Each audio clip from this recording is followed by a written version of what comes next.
बिस्मिल्लाहिर्रहमानिर्रहीम। अज़ीज़ तलबा व तालिबात, अस्सलामु अलैकुम वरहमतुल्लाहि वबरकातुहू। मैं डॉक्टर खालिद महमूद ताहिर आपसे हम कलाम हूँ। एक एजुकेशन के अंदर एक नई तालीमी पॉलिसी मुरतब हुई है, उस हवाले से कुछ गुज़ारिशात आपकी खिदमत में पेश करनी थी कि आइंदा साल 2025 में कोई भी बच्चा छठी जमात में दाखिला नहीं ले सकेगा। कोई भी बच्चा 9th क्लास के इम्तिहान में अपीयर नहीं हो सकेगा।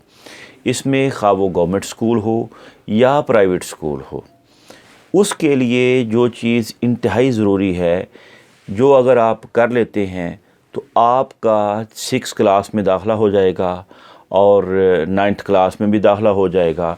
उसके लिए गवर्नमेंट ने ये पॉलिसी मुरतब की है कि हर प्राइवेट स्कूल और हर गवर्नमेंट स्कूल पैक का इम्तिहान दिलवाएगा।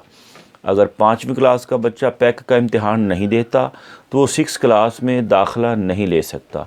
इसी तरह अगर 8वीं क्लास का बच्चा पैक का इम्तिहान नहीं देता, जिसको सादा लफ्ज़ों में बोर्ड का इम्तिहान कहा जाता है, नहीं देता, तो फिर वो 9th के इम्तिहान में दाखिला बेचने का अहल नहीं होगा। लिहाजा इस पॉलिसी को फॉलो करते हुए आप अगली क्लास में मुंतकिल हों और प्रमोट हों। अल्लाह आपका हामी व नासिर हो। अस्सलामु अलैकुम वरहमतुल्लाहि वबरकातुहू।